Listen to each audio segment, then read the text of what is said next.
Welcome into the NFL on Fox podcast presented by Verizon. I'm your host, Dave Helman, and I hope your weekend plans are bigger than DJ Moore's fantasy score.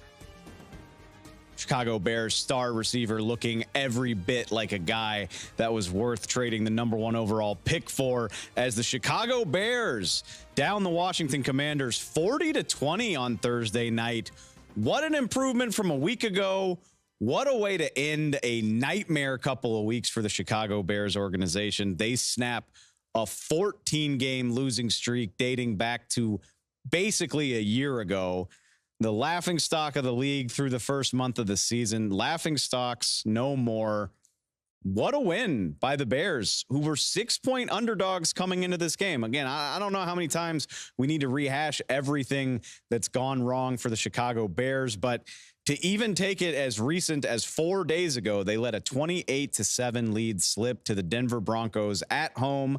They've got to go on the road on a short week. They've got disgruntled players. They've got their coach not knowing how to talk to the media. And damn if they don't hang 40 points and 450 yards on the Washington Commanders, who, again, were expected, or most people, including me, thought that they would be able to put together a statement win and take care of a team that looked worse on paper. Not the case here. Did look for a minute like the Bears were going to succumb to their old ways. It got dicey in the second half of this game. Washington rallies from a 27-3 halftime deficit. They outscore the Bears 17-3 early in the second half, but DJ Moore heroics put this thing away, a 20-point win. Hard to know where to start. I've mentioned DJ Moore. It would be a shame not to bring up the guy that is throwing him the ball. DJ Moore, if I didn't already say his stat line, you see it on the screen if you're watching. 8 catches, 230 yards, 3 touchdowns. He won some fantasy leagues on Thursday night. If it's Friday morning and you're playing against DJ Moore, don't worry about your lineup on Sunday. I'm sorry to say it. As cool as that is, and DJ Moore, my producers gave me this right before we started the show.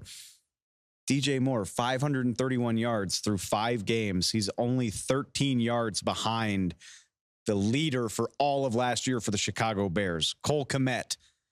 DJ Moore is going to pass his total from last year probably next week.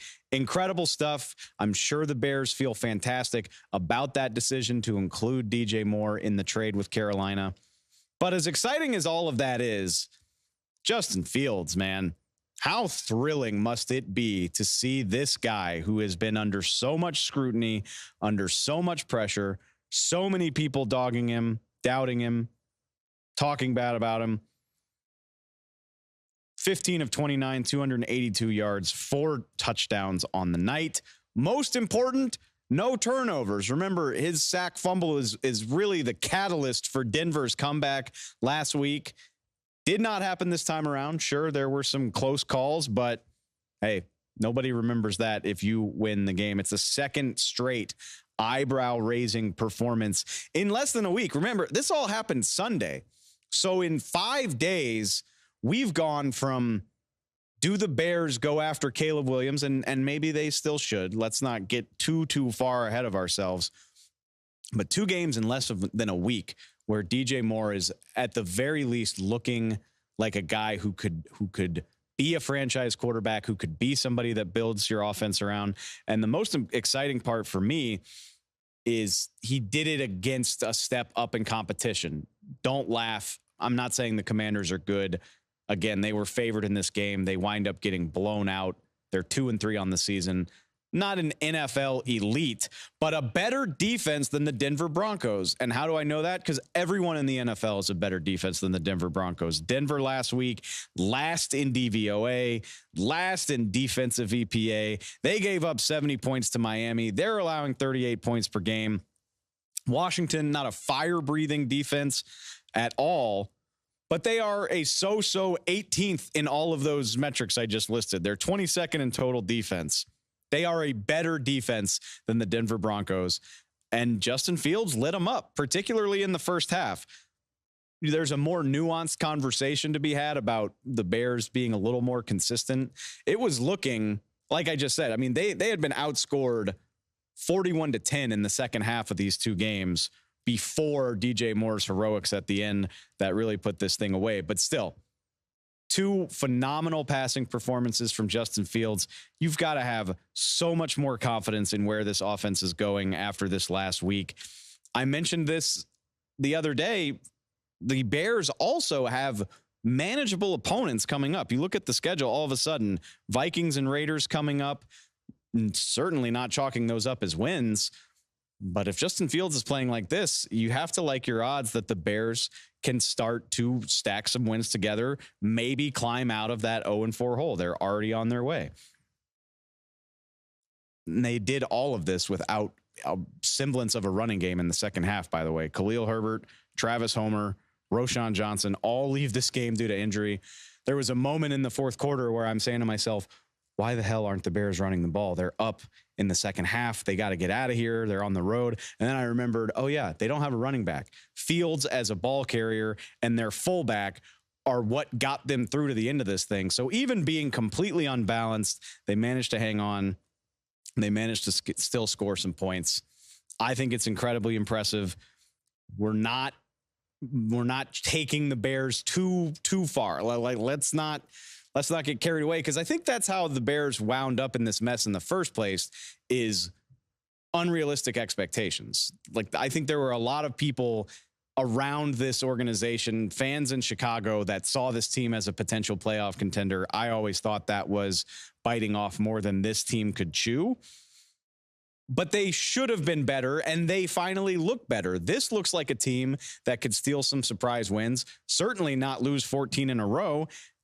And maybe you feel good about your progress. You feel good about building around Justin Fields. That was the goal. And right now, at least that feels like it's attainable. And that should be exciting for Bears fans that are celebrating their first win in basically a year. I think that's fun. We can leave it there for now. It's also an incredibly cool tribute to Dick Butkus, the Bears legend.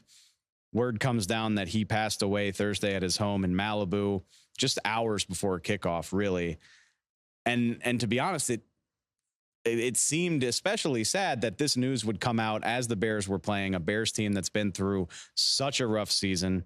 But they rise to the occasion. They play their best game of the year. They get their first win the day that we receive this sad news. Dick Butkus, a 2-time Defensive Player of the Year, an 8-time All-Pro, a Pro Football Hall of Famer, a career-long Bear, a guy that was still involved with the franchise up until this very season, and an icon. Obviously, I'm too young to have ever seen him play live, but anybody who loves football, I think, does know the name Dick Butkus, or at the very least should. A true icon of what this franchise was all about, the monsters of the Midway.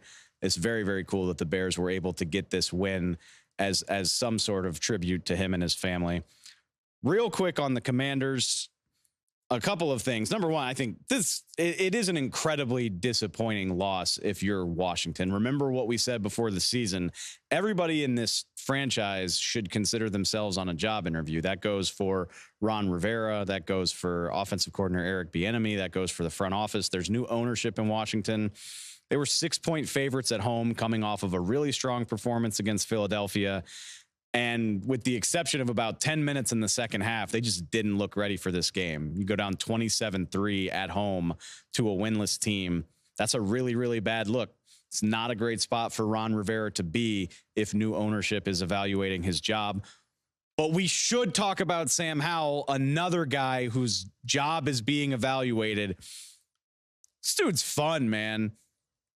We'll see how he continues to progress.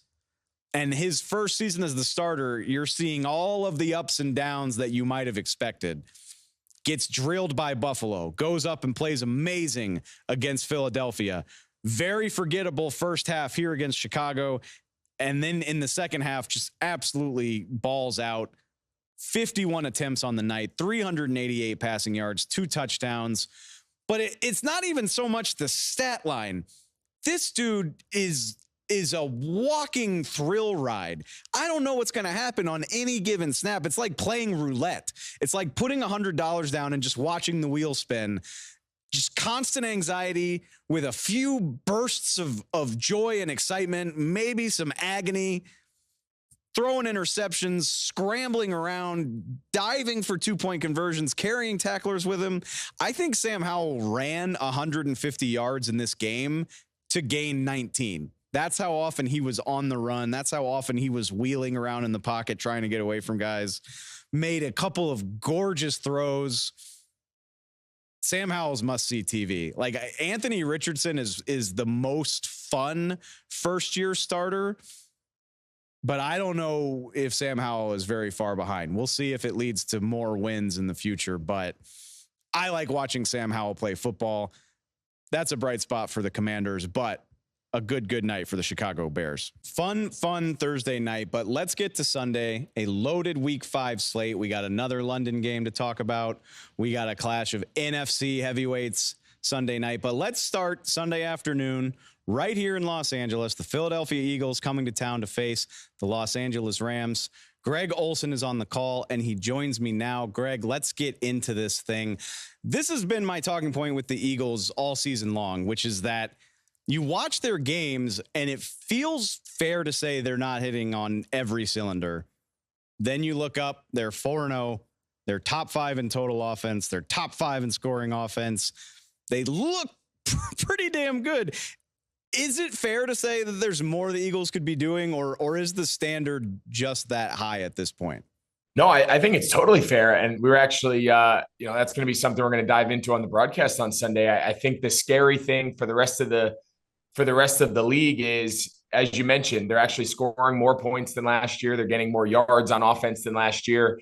And when you watch it, it just doesn't quite seem as smooth. It doesn't quite seem like they're quite clicking and converting on all the deep balls. I know last week against Washington was a lot better. Probably Jalen Hurts' best game thus far, passing the ball. So I think it's completely fair. I think it's scary. I think their weapons are incredible. I think Swift has done an unbelievable job stepping in and replacing some of the production at the running back position with Miles Sanders now in Carolina. Obviously, A.J. Brown and Devontae Smith, they're kind of the two-headed monster that passing game goes through. And they haven't really gotten Dallas Goedert going. I know that's something that they want to do. So when you take into account, the guys that they have, the personnel, I still think they're getting used to the new offensive coordinator, Brian Johnson.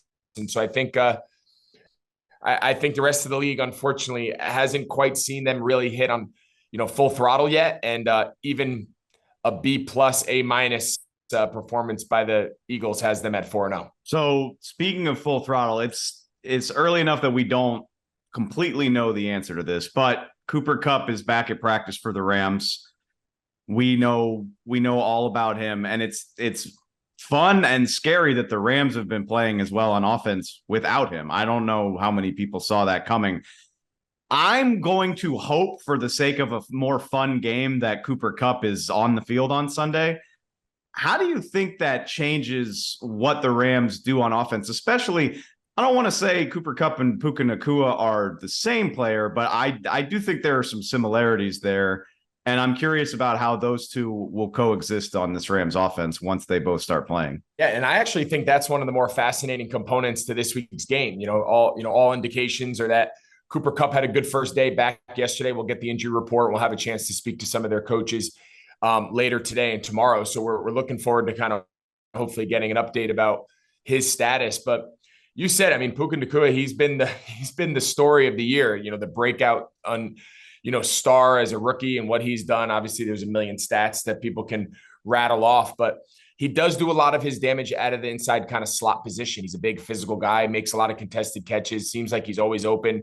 And that's kind of the role he's kind of assumed, that role that we've seen for years Cooper Kupp have. So I think if anybody can figure it out, it's a good problem to have if you're Sean McVay, is, okay, I have a lot of guys now I can throw the ball to. How do I work it all together and build the package? I think for the Rams, that's a good thing. I think it might take them a week or two to figure out how they complement each other and what that looks like with them both on the field at the same time. But let's not forget, just a couple of years ago, Cooper Kupp was the offensive player of the year, just shy of 2,000 receiving yards. So, this guy's a pretty good player when healthy. So I think he's going to get his opportunities. And I think this goes, this is the matchup of the game in my mind. I think with Stafford and this kind of passing game and the passing, real pass heavy attack, they don't really care to run the ball much, although they were better last week against Indy. I think the bottom line is, how does the Philadelphia Eagles defensive backs, the secondary is a little banged up. They've weathered some injuries through the first couple of weeks, and it's not the pass defense that we saw, at least statistically, last year on the way to the Super Bowl. So that's the matchup of the game. If they can continue to spread them out and get open space and let the wide receivers and tight ends operate, I think that's, if there is a little bit of a weakness right now, getting it sorted out, that's pass defense of the Eagles, and that plays to the strengths of the Rams. That was going to be my next question. Eagles are 5th from the bottom in passing yards as a defense so far this year. No disrespect to Sam Howell. He's been amazing so far this season, but a guy who's in his first season as starter throwing for 290 on you probably makes you a little bit nervous going against somebody like Matthew Stafford and this Rams offense. I am curious. You mentioned it. There's injuries. There's a lot of stuff they're dealing with on the back end. The pass rush is so talented in Philadelphia. Is there more that they can be doing to put pressure, especially against a pocket passer like Matthew Stafford, to maybe help their secondary out? Yeah, I think it always ties together. I think when you look back to last year, as we were getting ready to call the Super Bowl with Philly and Kansas City, one of the big storylines for Philly defensively is they were historically good rushing the passer. Four defensive players with double-digit sacks, and they're trying to replace a little bit of that production. Hargrave is now gone, and they got the rookie Jalen Carter. He kind of fell a little bit in the draft and fell into their lap. So they've got some new pieces that they're kind of getting. They're obviously very talented. Hassan Reddick, Sweat. Fletcher Cox is getting a little older, but can still rush the passer. We mentioned the rookies. So, they got some guys that can get after the passer. Listen, Sean Desai, new coordinator. Anytime you have a little changing of the guard there, philosophy-wise, there's always going to be a little bit of a learning curve. We mentioned, Avonte Maddox. He got injured earlier a couple of weeks ago, so they're replacing him. Now James Bradbury's playing a little bit more in the slot. That's not typically where he's played in his career. Slay's staying outside, and Bradbury's playing in the slot. That's not traditionally where he's played. So I think they're still trying to sort it all out. I think they're still trying to find out what is their best combination in the back end, especially against a team like LA that's going to play the vast majority of the game, and 3 wide receivers, 1 tight end, 11 personnel, and really challenge you with speed and challenge you with wide receivers. So I think we'll get an idea early of how Philly thinks they match. But yeah, I think any secondary would sign up. Listen, the more you can pressure the passer, the more you can force the ball to come out, the less time we have to cover, the less space we have to give the receivers on our cushion. We can get up, we can challenge them, we can take some of the air out of that. So I think it always goes hand in hand. I think that pass rush is still, as far as pass rush win rate and the pressures and all that, they're still, find themselves in that top tier in the league. Maybe the sacks are a little bit down from last year's pace, but it's a great front, and it's all, can the Rams block them? There's going to be guys open, and McVay can drop all the pass routes he wants, and Stafford can spin it anywhere he wants, but you got to pass block. And last week, that's what Washington did really well. And it's a big reason that Sam Howell had the success that you mentioned. One more thing I want to highlight. It seems pretty important. Cam Jurgens, the second-year player for Philly at guard, it looks like he's going to miss this game. His replacement, Sua Opeta, he's played at tackle. He's never started at guard. Aaron Donald doesn't seem like a fun matchup for a team that's breaking in a new guard. Are we expecting Jason Kelce's going to spend his whole day doubling, or how do you project that to go? Because that feels like Aaron Donald going against somebody who's never done this seems like a matchup that could really have a huge impact on this game. Yeah, no question. And listen, one-on-one, I don't care if you've played 200 games. One-on-one, Aaron Donald is not very good. Aaron Donald is not a great matchup for anybody one-on-one. I mean, he's a all-world, all-time interior defensive lineman. He's a special, unique guy that doesn't come around very often. So, yeah, Philly, everything's going to start with protection for Philly. They're fortunate that, he's going to be surrounded by all pros kind of everywhere you look. Last year, Lane Johnson's a Pro Bowler, Kelsey's a Pro Bowler, Landon Dickerson's a Pro Bowler. I can make the argument they probably missed out on a couple other ones with Mailata at left tackle. So they got a pretty talented group. Fortunate for him there at right guard. But, it all starts there. I expect the Rams to try to isolate one-on-one, try to do some overloads to not allow Kelsey to always slide to protection to Aaron Donald. They're going to have to get creative there. But, this is the best O-line in the league, and they have been for the last year or two. So it's a big challenge for any front, but Aaron Donald is a generational player, and the Rams need to do a good job giving him his opportunities to not just run into a brick wall of double teams all day. They got to isolate him and let him try to win and get after Jalen Hurts the best they can. A lot of fun matchups across this one. It looks so entertaining on paper. I hope it lives up to it. Greg, enjoy the call. Appreciate the time. Appreciate it. Thanks as always. Greg will be right here in LA for his Week 5 matchup. As we move into the rest of the slate for Sunday, let's keep it right here on the West Coast. Let's go up north to the Bay Area. The big one, the granddaddy, the game of the century of the season for Week 5 anyway. It's Cowboys-Niners. You know what time it is. The rematch of the last 2 playoff games. The Niners have sent the Cowboys packing in 2 straight Januaries. This is as good as a Week 5 matchup is going to get. That's why we're blowing it out. I don't care. We're bringing in my good friend Eric Williams from foxsports.com. Shameless plug. If you need more Cowboys-Niners content, Eric and I did an entire 2,100 word preview of this matchup. You can go read it on the app. You can go read it on the web. But in the meantime, I've got Eric here right now. And Eric, I asked you this in the story.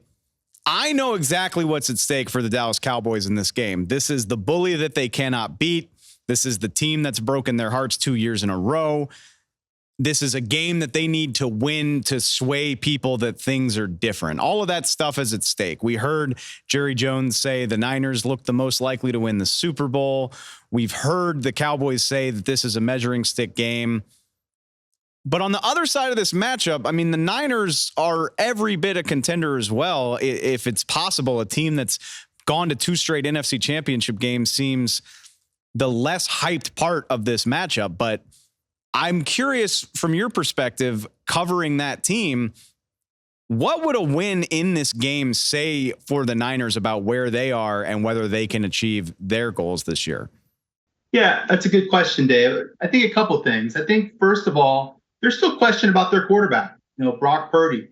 Is he really a legitimate top 10 quarterback in the league, even though he's played like that essentially since he's taken over as a starter as a rookie last year. So I think there's still some chip on the shoulder and wanting to go out and prove it against a legitimate defense that he struggled against last year in the postseason. Had a career low 84.7 passer rating. They're able to put pressure on him a little bit.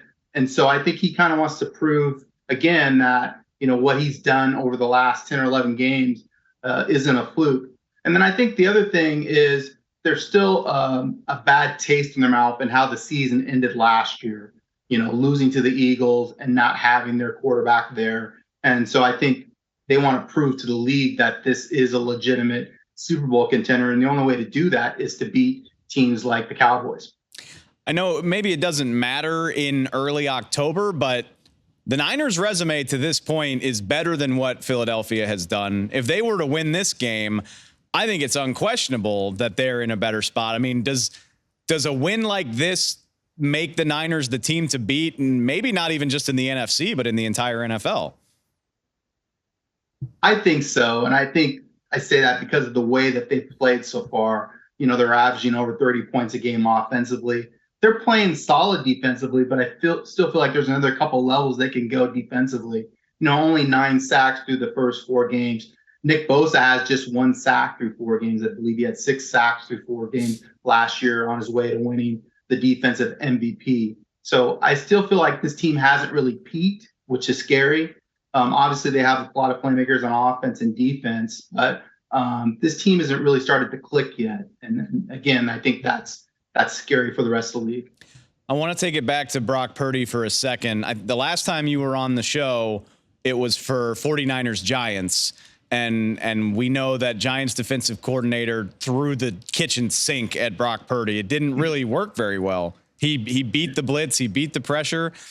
If you're Dan Quinn, and I do think it's interesting, obviously Dan Quinn and Kyle Shanahan have history going back to the Atlanta Falcons. These are 2 guys that know each other really well. If you're Dan Quinn and you have this Dallas defense at your disposal, clearly nobody's been able to figure Purdy out to this point, but what strategy do you think Dan Quinn might employ? Yeah, I was lucky enough to cover Dan Quinn when he was the defensive coordinator for the Seahawks, and obviously they had a Legion of Boom, and they had one of the better front fours in the league at that time. Led by Michael Bennett and Cliff Averill and guys like that. And they were most effective when they rushed just 4 rushers and played coverage behind that and tried to confuse defenses. And I expect Dan to take a similar tack with Purdy. Remember, Purdy is still relatively inexperienced in the league, in his second season, and obviously hasn't seen everything. So I think if they're able to generate pressure with their front 4 led by Micah Parsons and again, try to make him make some mistakes in terms of where he's going to go with the football. The Giants were able to do that a couple times against Purdy. They got their hands on some footballs, and Purdy was fortunate that he didn't throw a pick a couple times against the Giants defense when they brought pressure. So I think if they can get pressure with the front 4, play coverage behind it, and maybe force Purdy into a couple mistakes and play from ahead, I think that's a blueprint to winning for the Cowboys. That's a really good point. It's easy to forget because the Niners beat the Giants by 3 scores, but in the first couple possessions of that game, Brock Purdy with at least 2 or 3 turnover-worthy throws early on. We've seen the Cowboys' success jumping out to leads on people. I don't know, easier said than done against the 49ers, right? But I think you make a really good point that getting Purdy out of that comfort zone of dictating the game, A, it's something that not a lot of people are equipped to do, and B, it might lead to some positive results for the Cowboys. Yeah, no doubt. I really feel like in order for the Cowboys to have a chance, like we talked about on foxsports.com, they have to take care of the football. Dak had 2 interceptions in the postseason game last year, and those were critical in terms of the Niners being able to take advantage of those opportunities. So they have to play clean football. It'll be interesting to see how Mike McCarthy calls this game, compared to how Kellen Moore called it last year. Is it going to be more ball controlled? Is it going to be kind of a grinded out game from this Dallas Cowboys offense to try to limit mistakes and really make the 49ers earn their points on offense? I think that's going to be, again, one of the things to kind of watch for. And like I said, I really feel like you need to put Purdy in some precarious situations to see if he'll give the football to them. Flipping over to that side, talking about Dak Prescott, obviously what everybody remembers from the playoffs is 2 interceptions in the first half that really had a huge hand in deciding that divisional round playoff game. I'm fascinated to see how this matchup goes. Obviously, it's a new DC in San Francisco with DeMeco Ryans off to Houston. Steve Wilkes takes over. The thing I remember about the divisional game so much is the Niners made Dak Prescott fight for every 5 or 6 yards. The throwing lanes were clogged. His receivers couldn't get a whole lot of separation. And the cast of characters outside the coaching staff is still the same. But what have you seen from Fred Warner, Dre Greenlaw, and those types of guys? The Cowboys offense really looks like a West Coast style so far this season. We haven't seen a ton of explosive plays. Do you anticipate that again this year where Dallas is going to have to string together these long, methodical scoring drives?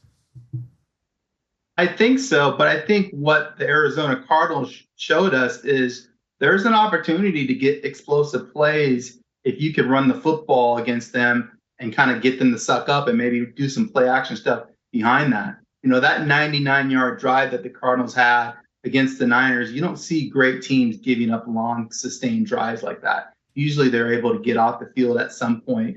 And we don't really consider the Cardinals, a top 10 offense in the league led by Joshua Dobbs. And so I think, again, that kind of provides a blueprint for the Cowboys that, maybe they can get the running game going a little bit with Pollard and run some play action stuff off of that to get explosive down the field. Maybe that will help them get into the scoring position a little easier. And then obviously we've talked about it with, what's happening with the Cowboys in the red zone. They have to be much more efficient once they get down there. They can't settle for field goals. They need to cash in with touchdowns because we know that the Niners are going to score offensively.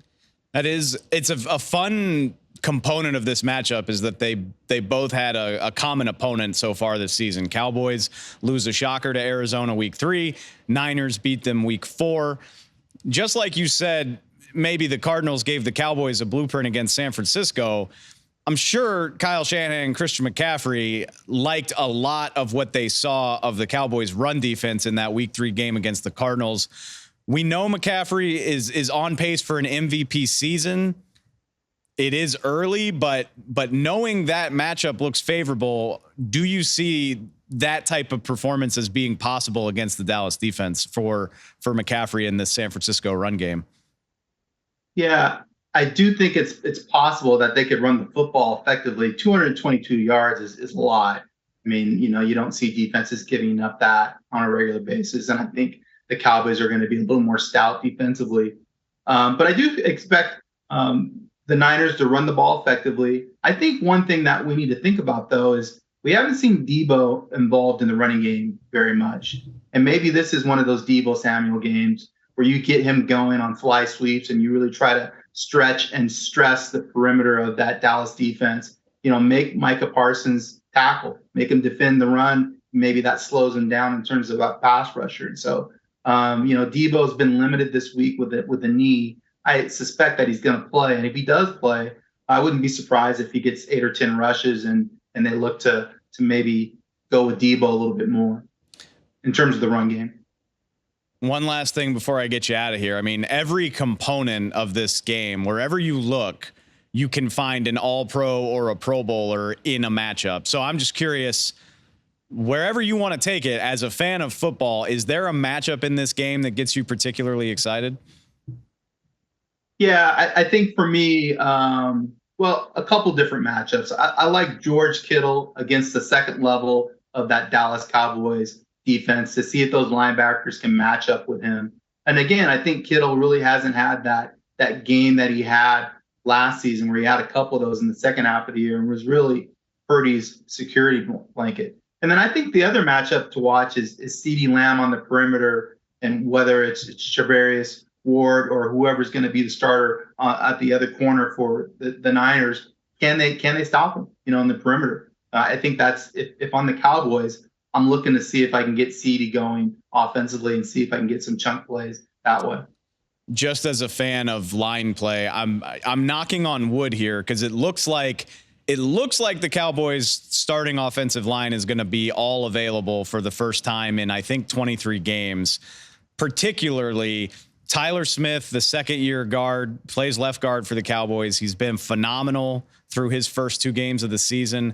I cannot wait to see how him and Zach Martin deal with Eric Armstead and Javon Hargrave. Maybe it's not the sexiest thing on the field, but I think that's going to be a major battle, and I think it's going to have a big factor in determining how well Dak Prescott plays in this game. Eric, this is about as good as it gets in the regular season, my man. I hope you enjoy it. Thanks for the time. Yeah, looking forward to being at Levi Stadium on Sunday, and thanks. I appreciate it. Everybody and their mom knew Cowboys Niners was going to get the red carpet treatment. How could it not? But let's give a little bit of love to a matchup that you didn't see coming as an interesting one for Week 5. Let's just be honest. A game between teams that seem to be heading in the opposite direction. Houston Texans traveling to Atlanta to take on the Falcons. I just said it. Houston, winners of 2 in a row after starting 0-2. CJ Stroud looking like the truth. Atlanta Falcons jump out to a 2-0 start. They've lost their last 2 in pretty ugly fashion, I might add. Just 1 touchdown in their last 2 outings. What's going to give? And I think it's especially interesting because, no offense, Falcons, let's give the Houston Texans some shine. This was a team that fought for the number 1 overall pick last year. They drafted CJ Stroud number 2 overall. They earned every bit of that high draft position. They get Will Anderson out of the top 5 of the draft as well. And I think most people said, okay, cool, DeMeco Ryans, we like it. CJ Stroud and Will Anderson, we like it. We'll check in with this team in 2024 and see where they're at. I don't know very many people that thought of them more as mildly interesting. And here we are with CJ Stroud playing out of his mind, most yards by a rookie through the first month of his season since Cam Newton, MVP, former MVP of the league, putting up big time points and doing it against teams that we think highly of. I picked the Jacksonville Jaguars to win the AFC South. They have Trevor Lawrence, a lot of people with high expectations for them. They smacked them down by 20 points a couple weeks ago. Then they follow that up against Pittsburgh, a team with an NFL Defensive Player of the Year in TJ Watt, a very long tenured, very successful head coach in Mike Tomlin, a team that a lot of people saw as a sneaky wild card contender. They smacked them down last week. Probably, I think, the most surprising result of week 4, not just that Houston beat Pittsburgh, but just completely dominated them in a 30-6 game. So now what do you do with it, Texans? You're not sneaking up on anybody. You're not off the radar. You're being featured here on a national NFL podcast. Can you deal with the expectations of people being excited to watch you play? It's one thing for CJ Stroud to ball and nobody notices it until the next morning. But I think this is a game that a lot of people are going to have eyeballs on. I can't wait to see how they respond to that type of attention. I think it's a good week for them. It sounds like the Texans offensive line might finally resemble what it was supposed to. Laramie Tunsil, the Pro Bowl, all-pro caliber left tackle, getting back to practice. Right tackle Titus Howard getting back to practice. Hopefully both of those guys play. But I'll give the Texans credit of saying, even when their offensive line was looking like a game of who's who, like, oh, who's that guy? Is he wearing like a white undershirt or a red one? I don't know who that is. They were still able to put up 30 points in consecutive weeks. I think it's going to look a lot better if those guys can play. Falcons have 7 sacks and just 63 pressures on the season as a defense. Quick, outside of Grady Jarrett, name a Falcons pass rusher. The average fan probably can't. Only 9 teams in the league have fewer than 63 pressures on the season, puts them firmly in the bottom half of the league. Falcons have had a terrible sack differential for years at this point. Other teams are good at getting their guy on the ground. They're not so good at getting home. For my money, just off the dome, I don't think the Falcons have had a premier edge rusher since that one year that Vic Beasley put together, which feels like a lifetime ago. Falcons, big week for Desmond Ridder. Struggled last week in London against Jacksonville. Turned the ball over 3 times. A lot of grumbling about whether he's the guy. Not sure that Taylor Heinicke is a long-term solution, but I do think if Desmond Ridder keeps playing that way, Arthur Smith eventually won't have a choice but to make a move. So this is a big spot for him going against D'Amico Ryan's defense. Falcons are favored. So maybe by the way I'm talking, I'll come right out and say it. I'm excited to watch the Texans. I expect the Texans to win this game, but the Falcons are favored. Maybe some of that is by virtue of being at home, but this is a week-to-week league, and that's what makes this intriguing. Are we going to see a team closer to the Falcons team that won 2 straight at the start of the season, overcame a fourth-quarter deficit against Green Bay, or are we going to see more of this very inept-looking offense who can't get anything going in the passing game? I do want to highlight my old buddy from Dallas, Dalton Schultz, Texans tight end. I'm feeling a good game from him. It's been a slow start to the season for Dalton since he signed in Houston over the offseason. He did have his best game against Pittsburgh, 3 catches, 32 yards, and a touchdown. The Falcons quietly deserve credit for having, I think, a better secondary than people know. Jesse Bates, premier signing in the offseason. He's playing like one of the best safeties in the league, which he is. AJ Terrell, an incredibly AJ Terrell. I'm sorry, AJ. You're a phenomenal player. But the Falcons have been susceptible to good games from tight ends. Sam Laporta, week 3, Detroit, goes 8 for 84 and a touchdown against the Falcons. Week 1, and we know now what a mess the Carolina Panthers offense is. Week 1, Hayden Hurst for Carolina gets 541 and a touchdown against Atlanta. So I think the matchups are favorable in the middle of the field. I don't know how much the Texans, Nico Collins is out to an amazing start this season, but I think the Falcons have the horses to shut some of those explosive plays down from the receiver core. Maybe this is a game where Dalton Schultz looks more like the guy we remember from Dallas. I'm really excited to see this one. I think the Texans get out of this with a road win, but it is a more intriguing matchup than maybe my Texans excitement suggests. It's a week-to-week league and a narrative league. We're hot on the Texans right now. All it would take is Desmond Ridder playing a good game and getting this win, and we're back excited about a surprising and impressive Falcons team. I can't wait to see which way it goes. Elsewhere, down in Miami, a game that doesn't feel as hard to predict. The New York Giants reeling, going down to face a Dolphins team probably angry coming off their first loss of the season. Definitely not reeling. Let's not overreact. I think the Dolphins are going to be just fine. I think this is a get-right opportunity for them going against New York. But any given Sunday, breaking it down, we do have Kenny Albert, who is on the call in Miami. Kenny, Dolphins, not a team that you get to see a lot of here on Fox. This is their first appearance this season. And I believe, if I'm right, this is your first game calling the Dolphins since October of last year, when Tua Tagovailoa was out hurt. So just from your perspective, getting to get a look at this offense, what are you most excited about to see from the Dolphins at full strength with everybody ready to go? Right. He did not. So we are headed to South Florida for the Dolphins-Giants game this Sunday, along with Jonathan Vilma and Shannon Spake. Called that one Dolphins game last year. And also a couple of years prior to that, we had Tua's first start against the Rams.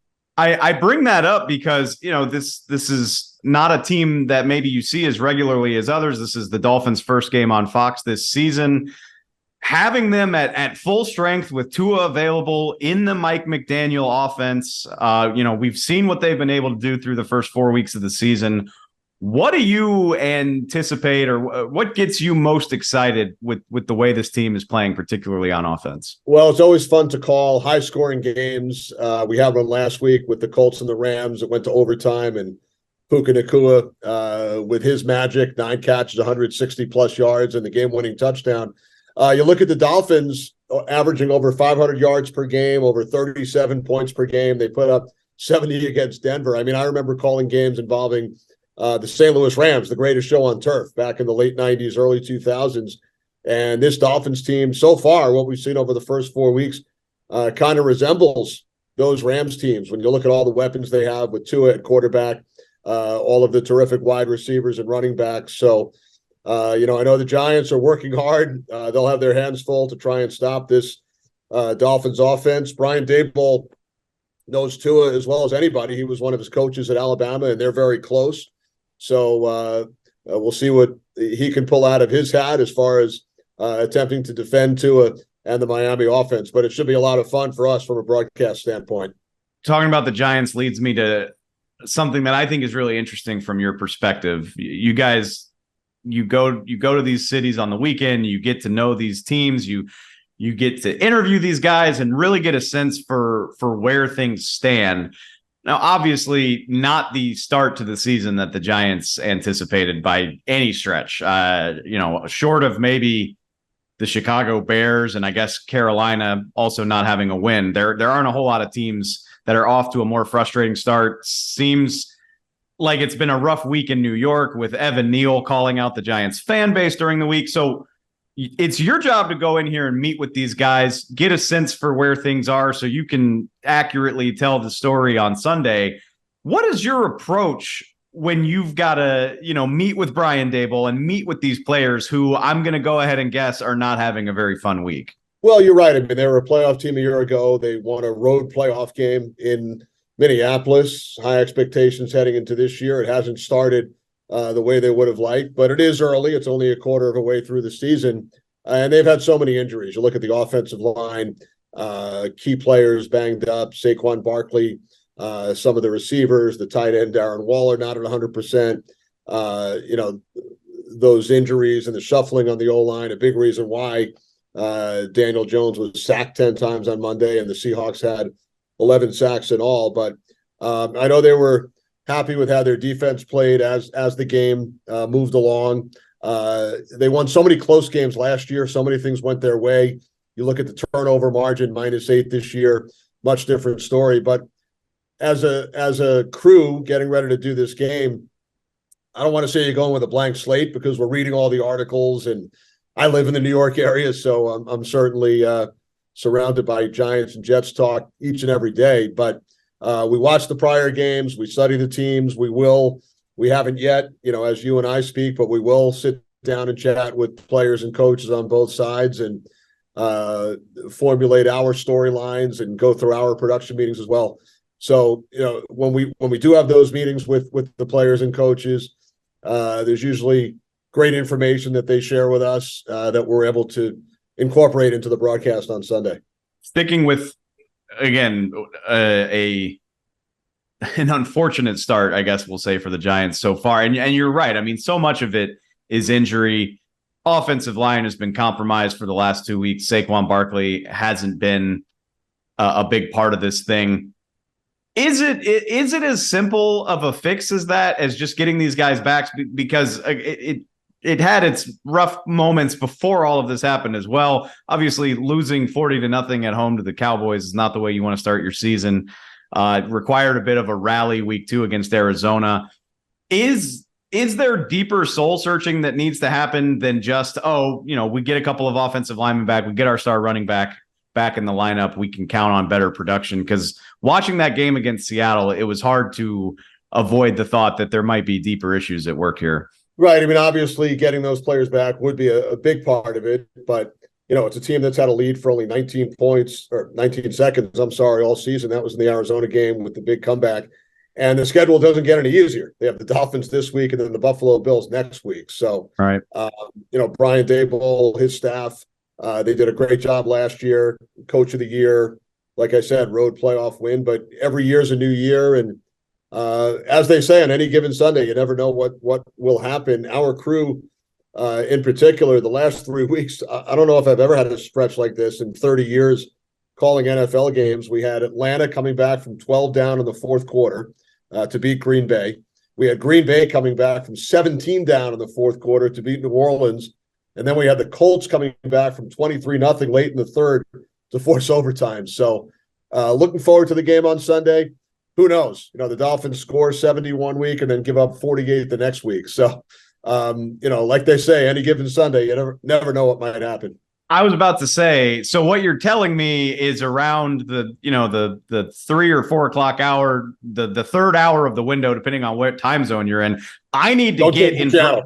I got to get in front of y'all's game when this thing gets to the fourth quarter is basically what you're telling me. Absolutely. Don't turn the dial. All right. I wanted to get to one last thing before we let you go. I did hear a little birdie told me you've got a book coming out next week, A Mic for All Seasons. What can you tell me about it? I do. It's coming out October 10th. It was a really fun project. For 33 years, I've done one thing professionally, and that's play-by-play. And now I'm an author, so it's so exciting. Wrote the book over the last 2 or 3 years. Did it myself, no ghostwriter. Wanted it to be my voice, my words, my stories. Wayne Gretzky and Walt Clyde Frazier wrote the forwards. It's a compilation of my early life, getting into broadcasting, growing up around broadcasting, doing play-by-play in high school and college, first job in minor league hockey, getting hired by Fox when Rupert Murdoch made this crazy bid for the NFC package prior to the 94 season, and then chapters on each sport, each of the 4 that I do, chapter on all of the Olympics that I've worked, a chapter on the 200 plus color analysts that I've worked with, a chapter on travel stories, how we did things during the COVID pandemic, a chapter on paying it forward, advice for young sportscasters. So thanks for bringing it up, Dave. And I saw the first copies. The boxes arrived at my house about a month ago, and can't wait for the actual release this coming week. Well, I'm excited for you. I want to take a look at it. I guess I would say I'm putting you on the spot, but you wrote the book, so hopefully not too much. But with all of these, with such a storied career, can you give me a moment? I assume it's in this book already, but even if it's not, maybe just your most surreal moment where, even as somebody that's been doing this as long as you have, you kind of looked around like, man, I'm here. I'm getting a chance to experience this. That would probably be the Sugar Bowl that I worked with Howie Long and Terry Bradshaw, Notre Dame, LSU, back in 2007. But I also go through memorable games, the Patriots Raiders last year, the crazy play at the end, the laterals, the Chandler Jones interception for a touchdown. 20 plus years ago, I had Terrell Owens stomping on the Cowboys star. I had Bill Cowher shoving a Polaroid in the referee's shirt pocket at halftime one game. The Victor Cruz 99-yard touchdown from Eli Manning against the Jets. But also a lot of stories that hopefully people will be entertained by. Barry Trotz, one of the winningest coaches in NHL history, was my road roommate during my minor league hockey broadcasting days, and he set up a fake arrest of me in Sydney, Nova Scotia. So that story's in the book. A fake interview I did with Mayor Michael Bloomberg in New York after Game 7 of the Yankees Red Sox ALCS in 2003. Those are probably the two stories that stand out in my mind. But as far as that one game, like you said, the game with Terry and Howie, the Bautista home run and bat flip, I was on the call for that one in 2015. Stanley Cup final, 2 of the last 3 years on national TV. U.S. women's hockey winning the gold in Pyeongchang in 2018. So I run down all these stories, all these games in the book. So hopefully you can check it out. A couple of thoughts. I mean, as an LSU grad, I've got to go read this story. Remember that I game? have to. But on top of that, look, I love talking football with you and with all of our other NFL on Fox personalities. But if you have a standing invite, anytime you want to come on the pod and just tell me crazy stories from your career, I'm all about it. So anytime you've got the availability in your schedule, that sounds like a hell of a segment to me. Kenny, Albert, I appreciate the time so much. Good luck with the call. Good luck with the book. Yeah, thanks, Dave. Look forward to the podcast. Absolutely. Would love to join you, and great chatting with you here today. Appreciate it. I got to make sure to check in with Kenny about what might happen this season that would qualify for an additional chapter in the book someday, maybe a bonus edition. I'm sure it'll happen. That's the nature of the NFL. That does it for the big previews. That does not do it for the show. If you're familiar with us here, it's time for the hurry up. We still got plenty more matchups to get to, but we want to get you on your way. Can't have you here all day. You got stuff to do. You got football to watch this weekend. So what we're going to do, we call it the hurry up. We're going to run through all of the remaining games in the NFL for week 5. We're going to do it in 3.5 minutes or less. I promise you it won't be less. I try, but I'm pretty long-winded. If you're watching at home, my wonderful producers are about to put 3.5 minutes on the clock. If you're listening, you're going to hear the buzzer from the sounds of it. I think they're going to cut me off this week, but we'll get you through all of these matchups. 3.5 minutes starting right now. With Jags and Bills, another London game at Tottenham Hotspur Stadium. I'm curious to see, this is unprecedented. Jags stayed in London, so they get an extra week. How does that benefit them against the Bills, who are just coming over at the end of the week, need to acclimate to the time change and all that good stuff? The Jags offense should be better than it's been. It's been surprisingly mid. They don't convert third downs. They struggled to score touchdowns. I think they're going to be fine in the long run, not against the Bills. I think the Bills secondary can hold down Trevor Lawrence, confuse him just enough. I don't think this is the week the Jags get right. I like the Bills winning in London. Panthers at Lions, that was my survivor pick. Lions, it's a big spread. I feel good about the Lions. I'm not going to overthink it. I just don't think the Panthers have the guys on offense right now. I think their defense can give Detroit at least a little bit of problems. I'm taking Lions, and I'm taking them to cover. I'm not worrying that much about it. Titans at Colts. All I know about the Titans is that they're good at subverting my expectations. They've been the underdog all 4 weeks of the season, and they're 3-1. But now they're the favorite. That leads me to believe they're going to find a way to lose. That's what the Titans do. I'm riding with Anthony Richardson, especially if Jonathan Taylor comes back for this game. I like the Colts. Saints at Patriots. Yes, the Pats lost Matthew Judon and Christian Gonzalez. They still have talent. Dietrich Wise, Josh Uche, Kyle Duggar. We'll see if J.C. Jackson plays. Even if he doesn't matter. Saints offense is putrid. They've yet to score more than 20 points. I don't think it's going to happen in New England. I got the Pats winning an ugly one as long as Mac Jones is a little more cautious with the ball. Ravens at Steelers. Never write off a division game, but man, this seems to favor the Ravens.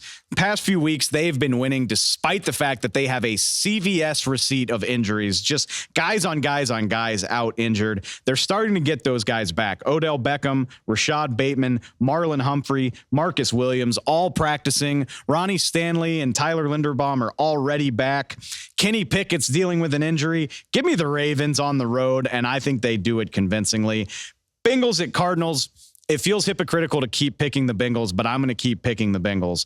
I just don't believe a team with this much talent can be this bad despite Joe Burrow's injuries. I do think the Cardinals keep it close, but I think the Bengals try to find a way to keep their season alive close. Jets at Broncos. Hackett Bowl. Lost some luster when Aaron Rodgers went down. Zach Wilson playing that well. I am re-intrigued. Broncos offense is actually pretty good. It's just that their defense is horrendous. I feel crazy for saying it. If you give me last week Zach Wilson going against that defense, I'll take that over Russell Wilson going against the Jets defense. I got the Jets winning a road game. Chiefs at Vikings, shootout of the week, could be the most entertaining game of the week. Kirk Cousins quietly balling. 11 touchdowns on the season, but here's the thing. Brian Flores doesn't have the guys on defense. He loves to blitz. Patrick Mahomes is great against the blitz. Good luck, Vikings, holding the Chiefs below 30. I got the Chiefs winning like 34-27, something awesome. That brings us to Monday Night Football. It's the Devontae Adams Bowl. Raiders, if you lose, I think you should have to trade him. That's just my personal opinion. Can't wait to see Jair Alexander going against Devontae Adams. We'll see if Jimmy Garoppolo plays. I guarantee you this, and there is the buzzer. The Packers fan base is going to show out in Vegas, and I think Green Bay gets a Monday night win against the Raiders. I always go over, but not by that much, okay? 3 minutes and 40 seconds. You get the rest of your NFL slate for week 5. We will be back tomorrow. Not tomorrow. We'll be back on Monday. What am I talking about? To break down all of the madness, all of the fun, the big tilts, the surprising upsets. We'll get you ready for Monday Night Football. We'll react to the news. You know the drill. Go find us on Spotify, Apple Podcasts, YouTube, wherever you listen to podcasts. We appreciate the support. We love y'all. I'm Dave. I'll catch y'all next time.